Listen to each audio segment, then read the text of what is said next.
আসসালামু আলাইকুম গাইস, আমরা মস্তফর বাস স্ট্যান্ড নুরু ভাই দোকানের সামনে আছি। এখানে সেকেন্ড হ্যান্ড বাইক পাওয়া যায়। যুবকের ইমোশন হলো বাইক। আপনারা কম দামের ভিতরে এই জায়গায় বাইক পাইবেন, আর আমরা এই মালিকের কাছে কথা বলে দেখবো যে কেমন কি দাম।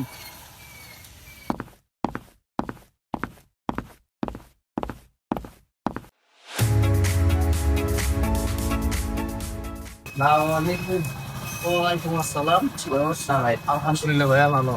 তা আপনারা তো অনেক কম দামে বাইক বিক্রি করেন, তা অনেকে তো বাইক ইমোশন আমাদের মতন যুবকের, তাই মানে কোনটা কেমন কে একটু দেয়। দেখেন এটা খুব এটা আপনাদের হাতের নাগালের ভিতরে দাম আছে। দেখেন কোনটা পছন্দ হয়। এই, পানির দামে বাইক চলতেছে ভাই, দেখেন কোনটা দিবেন। সব পানির দামে ভাই চলতেছে ভাই। এটা কত কি এটা? এটা ভাই মনোটন। জিক্সার মোটর এটা নিতে পারেন ভাই 80 হইলে 80। আর এই যে এটা এটা আপনার এটা হচ্ছে 85। আর এটা আপনার এটা যদি নেন, এটা পছন্দ হয়েছে ভাই। এটা তো ভাই মালিকানা বাইক, এটা তো আর আপনাকে দোহানের না। এটা আপনি 20,000 পাবেন। বাবার বাবা এর দাম দিয়ে অনেক কমাই রাখে। আমার গাড়ি কতগুলো টাকা কিনছি, এর 20,000 থাবু দিয়ে রিস্ক খেলায়। বাবার বাবা তাই এখানে তো হওয়া উচিত। হ্যাঁ, এখানে কম দামে বাইক বিক্রি হয়। আপনারা যারা যারা বাইক নিতে চান অবশ্যই স্ক্রিনে যে নাম্বারটা দেওয়া আছে এই নাম্বারে ফোন দিয়ে অবশ্যই এখানে আসবে।